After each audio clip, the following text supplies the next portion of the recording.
IML students. Today we're going to talk about what exactly is traded in the Forex market. By now you should have a good solid understanding, if you've been following along, about the history of Forex, who the major players are in the Forex market, and also what is Forex. So now we're going to dig deeper into what exactly is traded. So get your pens and your paper, get them out there, get them ready. Let's go. A little bit about me. My name is Adeze Duncan. I am your Forex 101 trainer on IML TV. And now here I am educating you on the facts and figures of Forex. Also, I've been a teacher for the last 10 years, so this is nothing new to me. So please pay close attention. Make sure that you remember that you are a student. That's what you say to yourself regularly. You are a student. You are learning a skill that can pay you for the rest of your life. Let's get ready to learn about what is traded in Forex. Upon finishing this video, you should have a very good understanding of the following questions. Read through them quietly to yourself. As you are taking notes, make sure to pause this video in order to answer these questions. So what actually is being traded in the Forex market? The simple answer is money, but you're not actually holding anything physical. The money is more virtual than anything, okay? So from now on, I'm not going to refer to this money in the Forex market as money. From now on, I'm going to actually be referring to them as currency pairs, because that's actually what we're doing. Recall what I said. What is traded in the market? We are actually Forex traders. We are trading one currency for another. That's what we're doing. Or we're exchanging. Exchanging and trading, they're the same thing. We are exchanging one currency for another. So I'm going to talk about the most common currencies that are actually exchanged or traded in the Forex market. So let's get back to some of the major currencies, some of the most common currencies that you're going to see being exchanged in the Forex market. Some of those include the United States dollar, the euro, the yen, the Japanese yen, the pound, the Swiss franc or franc, the Canadian dollar, the Australian dollar, and the New Zealand dollar. Those are some of the most common that you will see exchanged in the Forex market. There are others, but those are the ones that we will put most of our focus on. Another thing to take note of, outside of just what is being exchanged, is also where is it being exchanged from and the health of that actual economy. For instance, if you had a certain country and their currency just went through a major currency collapse, that would not be a really good country to buy into, if that makes any sense. You want to be able to make a profit. Now, you could totally sell money from that economy and sell that country's currency and then buy another country's currency. That would be the exchange that you're doing. Let's give a good example of that. So, for instance, around the world, when the election in the U.S. was happening, everybody was watching. We watched the Obama administration end and the Trump administration begin. And all around the world, everyone felt some kind of way about what was happening in the U.S. economy. As a result, a lot of people decided to sell the U.S. dollar because at that moment they felt like, I guess, that wasn't very good for the economy. So they decided to sell and buy into another economy that they felt was more stable. Now, of course, eventually they ended up doing the opposite. They ended up selling off the country they thought was more stable and then rebuying up the U.S. dollar. But those types of exchanges happen very frequently. And it's all based around how they feel about that economy. That's called market sentiment, which we will get into another time. Now, I just mentioned some of the most common currency pairs.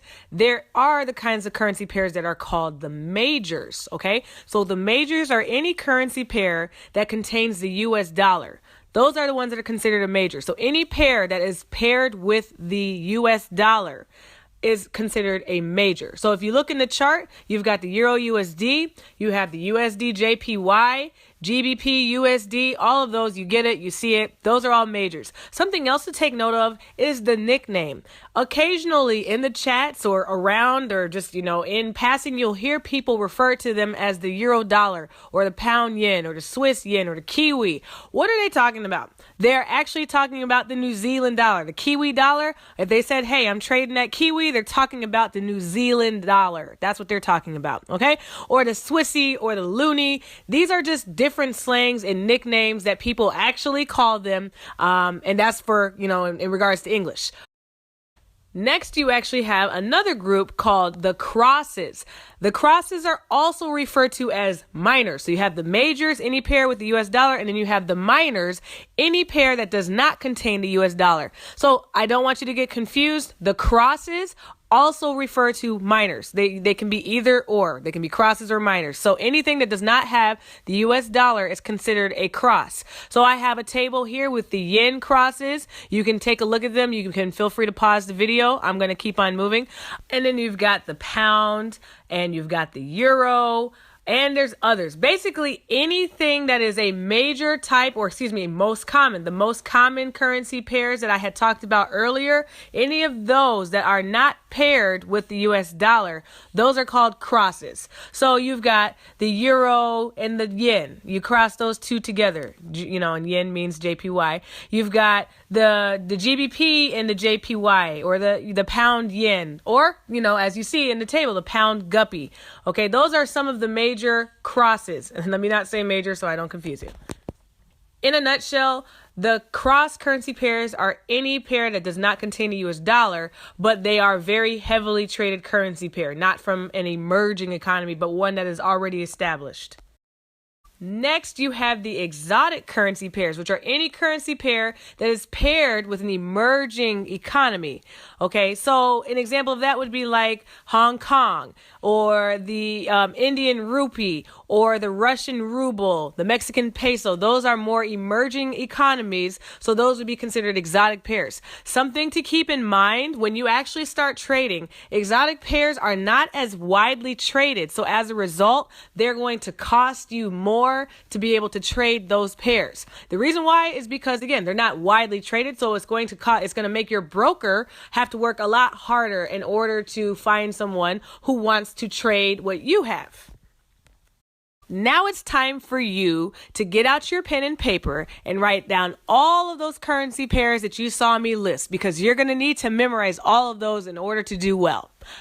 And I'm just kidding, right? That's why I have this slide. It says, relax, calm down. You do not need to memorize all of those pairs. Really, I got some advice for you. Really, I do. Here's my advice column. What I want you guys to do is I want you to pick a few currency pairs.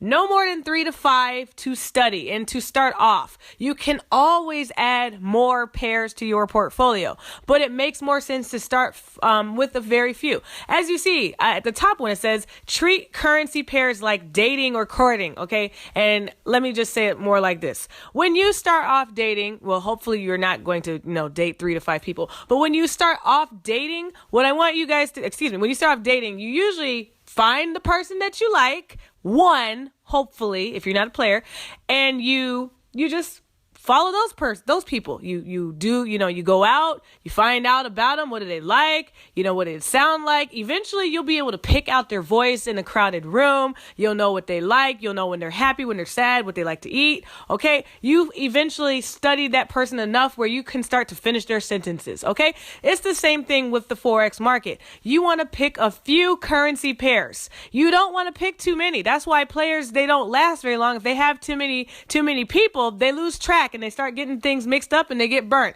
In the same way with the Forex market, you need to pick just a few.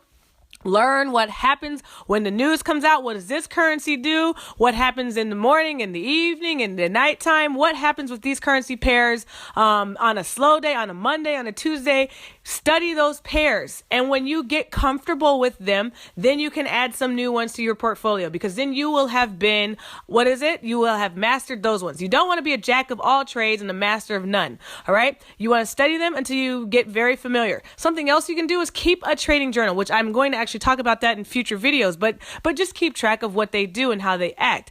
And the best thing is to start with the most common pairs, the ones that I had listed earlier. So go back, and if you forgot them, hopefully you were writing stuff down. Start with the most common. Obviously, you don't want to start with the exotic pairs, because I explained to you they're very hard to trade. So you don't want to start there as a beginner. You don't want to start with more aggressive pairs such as gold or the pound and the JPY. Those ones are very aggressive. Stay away from those. That's just advice. Here's a graph of some of the top 8 pairs. I would pick one of these. These are just suggestions. Obviously, you can go with some more aggressive pairs if you like. But for a starter, this is what I would suggest that you pick. Pick from any of these pairs. As you see, these are the top pairs that make up the bulk of the Forex volume, especially the Euro USD. You can't go wrong with that. The USD JPY, you can't go wrong with those. Why would I, as somebody brand new, want to start off with those pair? Well, it's going to be easier to find someone who wants to take that trade because lots of banks are doing business consistently and continuously with those currency pairs. So you're going to see a lot of momentum with those pairs. Also, the spreads, which I'll talk about later, it's going to be, let's basically say it's going to be a lot less expensive for you to be able to take those trades. Okay? Thank you guys for listening to this. Hopefully this was very helpful to you. Please, if you want some good interaction and whatnot, please come visit me on IML TV. Forex 101 is what I teach. My name is Adeze Duncan. I am your IML Forex trainer. By now, you should have a good understanding of the following questions. Read them quietly to yourself, answer them, and when you are finished, go on to the next video in Forex Foundation 1 series. My name is Adeze Duncan, and remember, I am a student always.